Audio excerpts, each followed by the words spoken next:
आप देख रहे हैं देश दिन भर। मैं हूं प्रवीण तिवारी। सबसे पहले खबर गुजरात के राजकोट से, जहां कुछ विचलित करने वाली तस्वीरें सीसीटीवी कैमरे में कैद हुई हैं। ये तस्वीरें जो आप देख रहे हैं, ये कल देर रात याग्निक रोड पर एक होटल की है, जहां 3 लोग आए। होटल के कर्मचारी ने उनकी पसंदीदा ड्रिंक नहीं होने की बात कही। इससे नाराज इन लोगों ने प्रदीप नाम के कर्मचारी से झगड़ा करना शुरू कर दिया।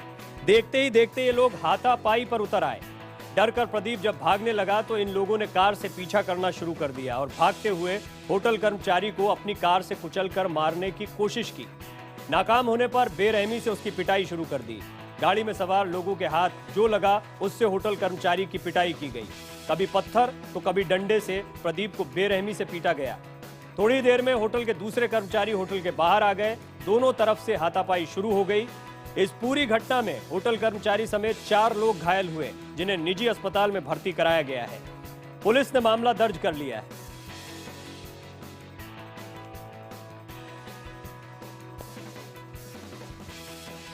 खबर शहर में घुसे बाघ की।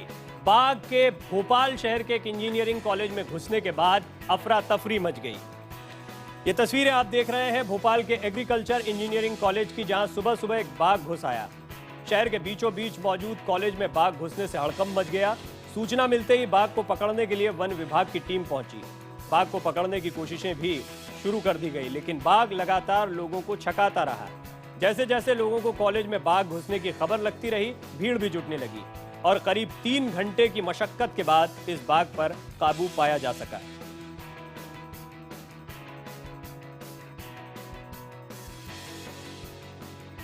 किसी जमाने में अंडरवर्ल्ड का डॉन रहा छोटा राजन अपनी हत्या के डर से इस वक्त सहमा हुआ है और भारत आने की मांग कर रहा है। इंडोनेशिया पुलिस के कब्जे में कैद छोटा राजन ने भारत आने की इच्छा जताई है। सूत्रों के मुताबिक छोटा राजन ने बाली पुलिस को लिखा है कि उसकी जान को खतरा है, साथ ही यहाँ मिलने वाली मेडिकल सुविधा भी अच्छी नहीं है। इसके अलावा उसने भारतीय राजनयिक से मिलने की मांग भी की है। छोटा राजन ने भारतीय राजनयिक को चिट्ठी लिखकर अपनी जान को खतरा बताया है। छोटा राजन से आज 6 घंटे पूछताछ की गई। रविवार को सीबीआई की टीम छोटा राजन को लाने के लिए बाली जाएगी। क्या अंडरवर्ल्ड डॉन छोटा राजन खुद गिरफ्तार हुआ या फिर सुरक्षा एजेंसियों ने उसे धर दबोचा? 3 दिन से लगातार उठ रहे इस सवाल पर छोटा राजन ने पहली बार चुप्पी तोड़ते हुए ये दावा किया कि उसने सरेंडर नहीं किया है। उसने इस दावे को भी गलत बताया कि वो बाली से जिम्बाब्वे जाना चाहता था। राजन का कहना है कि वो भारत वापस आना चाहता है। आप इंडिया जाना चाहते हो? सरेंडर करने इंडिया जाना चाहते हो? क्या आपने सरेंडर जिम्बाब्वे जाने की बात की थी? आपने जिम्बाब्वे जाने की? इंडिया जाओगे? कहा था कि आपको जिम्बाब्वे जाना है। आपको डर है? डाउट। सरकार इसे बड़ी सफलता बता रही है, लेकिन बीजेपी नेता आर.के. सिंह राजन की गिरफ्तारी को बड़ी कामयाबी के तौर पर नहीं देखते हैं। राजन पकड़ा गया तो ठीक है, लेकिन सरकार के लिए बड़ी उपलब्धि तब होगी जबकि दाऊद या तो मारा जाए या पकड़ा जाए। इसी बीच मुंबई पुलिस ने राजन से संबंधित डॉजियर गृह मंत्रालय को सौंप दिया है। सीबीआई यही डॉजियर लेकर इंडोनेशिया जाएगी। दिवाली नजदीक है और ऐसे में साफ सफाई चल रही है हर ओर, लेकिन दिल्ली में लगातार कूड़े का ढेर बढ़ता जा रहा है और इसकी वजह है नगर निगम के सफाई कर्मचारियों की नाराजगी। उनकी नाराजगी बरकरार है और उन्होंने काम पर आने से साफ मना कर दिया। दिल्ली के ज्यादातर हिस्सों में आपको यही नजारा देखने को मिलेगा। हर तरफ कूड़ा ही कूड़ा। सफाई कर्मचारी हड़ताल पर। दिल्ली नगर निगम और दिल्ली सरकार इसी कूड़े के ढेर पर राजनीति कर रहे हैं। इस राजनीति का कचरा दिल्ली की आबो हवा को खराब कर रहा है। दिवाली की तैयारियों में बाजार सज चुके हैं, लेकिन इस सजावट पर कूड़े का ढेर सारी तैयारियों को चौपट कर रहा है। सफाई कर्मचारियों की हड़ताल से सबसे ज्यादा परेशानी दुकानदारों को है, क्योंकि कूड़ा और बदबू से भरे बाजार में भला कौन सा ग्राहक आना चाहेगा। इसलिए दुकानदार पूरी गली में खुद ही सफाई करने को मजबूर है। घरों में सफाई चल रही है, बहुत जोरदार चल रही है। सड़कों पे तो कूड़ा सब कूड़ा पड़ा हुआ सब यहाँ तो बहुत ही दीपावली कैसी रहेगी? बदबूदार रहेगी। हालांकि नगर निगम सफाई कर्मचारियों के खिलाफ कड़ी कार्रवाई करने का दावा कर रहा है, जिससे इस कूड़े और बदबू से जल्द निजात मिलेगी। जो काम नहीं करेगा अब उनकी एब्सेंट लगेगी, यानी कि उसकी सैलरी कटेगी। उस दिन की सैलरी उनकी कटेगी। ये ऑर्डर जारी कर दिया। हाँ, ये ऑर्डर जारी विभाग ने ये ऑर्डर जारी किया है। उत्तर प्रदेश की अखिलेश सरकार ने बड़ा फेरबदल किया है। मंत्रिमंडल में 8 मंत्रियों को बर्खास्त कर दिया गया, 9 के विभाग बदल दिए गए हैं। जिनके विभाग बदले गए उनमें जेल मंत्री राजा भैया भी हैं। बीजेपी सवाल उठा रही है, आजम खान पर इतनी मेहरबानी क्यों? उत्तर प्रदेश की अखिलेश सरकार ने कैबिनेट में बड़ा फेरबदल करते हुए अपने 8 मंत्रियों को बर्खास्त कर दिया है, जबकि 9 मंत्रियों से उनका विभाग छीन लिया गया है। इसमें उत्तर प्रदेश के कई बड़े चेहरे शामिल हैं। जिन मंत्रियों पर गाज गिरी है उनमें राजा महेंद्र अरिदमन सिंह, अंबिका चौधरी, नारद राय जैसे बड़े नाम शामिल हैं। इसके अलावा अहमद हसन, राजा भैया, राम गोविंद सिंह जैसे 9 मंत्रियों के विभाग भी छीने गए हैं। इन मंत्रियों का विभाग मुख्यमंत्री अखिलेश यादव को अतिरिक्त प्रभार के तौर पर दिया गया है, जबकि ये 9 मंत्री बिना विभाग के ही पद पर बने रहेंगे। सरकार की छवि पर और पार्टी की छवि पर जो डेंट लगना था वो लग चुका। जो बाहर निकले हैं वो गुर्राएंगे, जो अंदर आए हैं वो काम नहीं करेंगे। सूत्रों के अनुसार इस फेरबदल के बाद अब 8 से 10 नए चेहरे मंत्रिमंडल में शामिल हो सकते हैं। इसी के साथ ही मंत्रिमंडल में छठी बार फेरबदल के जरिए अखिलेश अपनी 3.5 साल पुरानी सरकार की छवि साफ सुथरी करने के साथ ही युवा चेहरों को तरजीह देकर भविष्य का ताना बाना तैयार कर सकते हैं।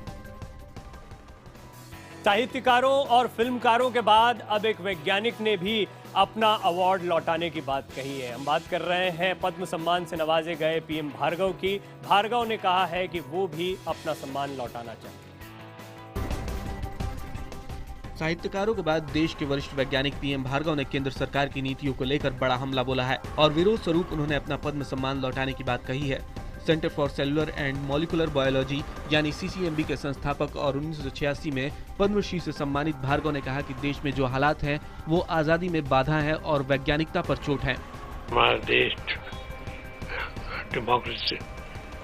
डेमोक्रेसी से अलग हो रहा है और एक तरह से रिलीजियस ऑटोक्रेसी के फंदे में पड़ रहा है, जैसे पाकिस्तान है।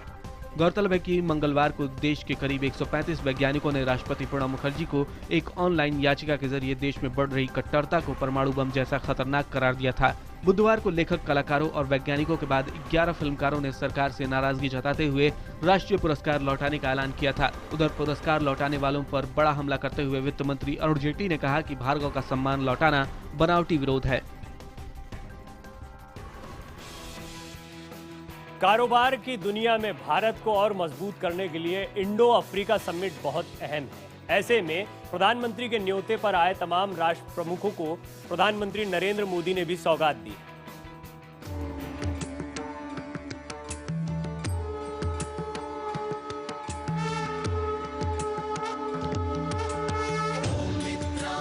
प्रधानमंत्री नरेंद्र मोदी के न्योते पर आए 40 अफ्रीकी राष्ट्र प्रमुखों और सभी 54 मुल्कों के प्रतिनिधियों के स्वागत में भारत ने गर्मजोशी दिखाने में कोई कसर नहीं छोड़ी। वहीं अफ्रीका के साथ साझेदारी का ताना बाना मजबूत करने की कड़ी में भारत ने दुनिया की 1 अरब आबादी वाले अफ्रीका के लिए मदद के खजाने भी खोल दिए। पिछली कमियों को दूर करने और कारगर तरीके से सहायता का भरोसा देते हुए अफ्रीकी देशों में विकास सहायता की खातिर अगले 5 सालों में आर्थिक मदद से लेकर शिक्षा, स्वास्थ्य समेत कई मोर्चों पर सहायता के लिए नए पैकेज का ऐलान किया। India will offer concessional credit of $10 billion over the next 5 years. This will be in addition to our ongoing credit program. We will also offer a grant assistance of $600 million. Africa के 54 मुल्कों की दोस्ती जलवायु परिवर्तन से लेकर संयुक्त राष्ट्र संघ का ढांचा बदलने की कवायद के लिए भी कारगर साबित हो सकती है। मोदी ने संयुक्त राष्ट्र सुरक्षा परिषद में भागीदारी के लिए आवाज उठाई तो अफ्रीकी महाद्वीप ने भी सुर में सुर मिलाया। बिहार में 3 चरणों का मतदान हो चुका है और चौथे चरण का मतदान 1 नवंबर को है। इससे पहले बीजेपी के राष्ट्रीय अध्यक्ष अमित शाह ने नीतीश और लालू पर एक बड़ा हमला किया है। उन्होंने कहा कि बिहार में अगर बीजेपी हारी तो पाकिस्तान में पटाखे चलेंगे। मित्रों, गलती से भी अगर भारतीय जनता पार्टी बिहार में हार गई, गलती से भी अगर भारतीय जनता पार्टी बिहार में हार गई तो जय पराजय तो बिहार में होगी, पटाखे पाकिस्तान में जाकर चलेंगे।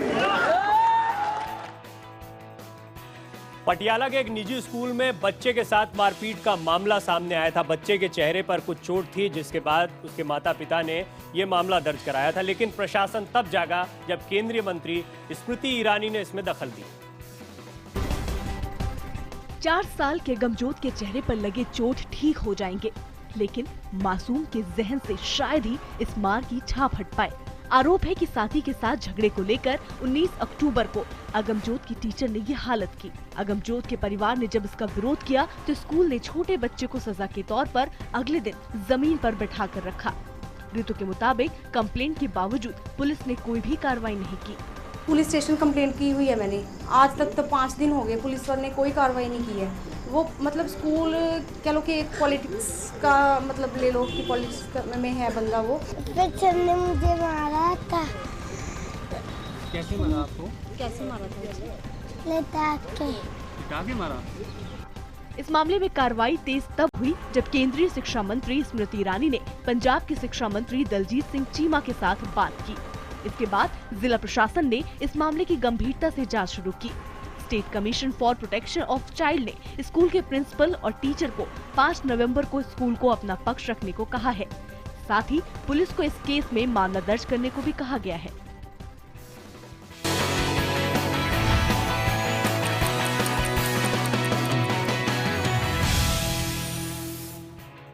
आप देख रहे हैं देश दिन भर और अब बात करते हैं टीम इंडिया के टर्मिनेटर हरभजन सिंह की, जिन्होंने जालंधर में परंपरागत तरीके से गीता बसरा के साथ शादी के फेरे लिए। आखिरकार वो पल आ ही गया जिसका क्रिकेटर हरभजन सिंह और अभिनेत्री गीता बसरा को इंतजार था। 7 फेरों के साथ ही 7 साल के दोस्त हमेशा हमेशा के लिए जिंदगी के हमसफर बन गए। जालंधर के एक गुरुद्वारे में दोनों परिणय सूत्र में बंध गए। सब कुछ बिल्कुल शाही अंदाज में हुआ। हरभजन सिंह 3 करोड़ की रॉल्स रॉयस में सवार होकर गीता से शादी करने पहुंचे। शादी के बाद भज्जी मीडिया के सामने अपनी पत्नी गीता बसरा के साथ आए और कई फिल्मी पोज दिया। इकट्ठे हुए हैं और आप लोग की दुआ साथ चलती रहे, यही चाहता हूँ। शादी खास थी तो मेहमान भी बेहद खास थे। मास्टर ब्लास्टर सचिन तेंदुलकर पूरी फैमिली के साथ पहुंचे थे। मुंबई इंडियंस की मालकिन नीता अंबानी भी बधाई देने के लिए पहुंची। 1 नवंबर को दिल्ली के होटल ताज में ग्रैंड रिसेप्शन होगा, जिसमें कई बड़ी हस्तियां शामिल होंगी। भारतीय नौसेना की ताकत लगातार बढ़ती जा रही है। करीब 20 साल बाद कोई भारत में बनी सबमरीन पहली बार पानी में उतारी गई। जानकारों का मानना है कि स्कॉर्पियन क्लास की सबमरीन दुनिया की सबसे ताकतवर सबमरीनों में से एक है, जो 40 से 50 दिनों तक लगातार समंदर के पानी में रह सकती है और दुश्मनों के होश उड़ा सकती है। भारतीय नौसेना की ताकत लगातार बढ़ती जा रही है। स्कॉर्पियन क्लास की 6 सबमरीन में से पहली सबमरीन पूरी तरह तैयार हो चुकी है और पहली बार इसे समंदर के पानी में उतारा गया है। आपको बता दें कि ये जो 6 सबमरीन में से पहली सबमरीन है उसका नाम कलाबरी रखा गया है और ये पूरी सबमरीन मुंबई के मझगांव डॉक में बनाई गई है। और ये सबमरीन बनाने का जो काम है वो दिसंबर 2006 में शुरू हुआ था और लगभग पूरी सबमरीन को बनने में 9 साल का लंबा वक्त लगा। इस पूरे 9 साल में जो मझगांव डॉक के जितने भी इंजीनियर हैं, टेक्नीशियन हैं, वर्कर हैं, काफ़ी उन्होंने मेहनत की और इस मेहनत का रंग है कि आज ये पूरी सबमरीन बनकर पूरी तरह से तैयार है और पहली बार समुद्र के पानी में उतारी गई है। देश दिन भर में फिलहाल इतना ही।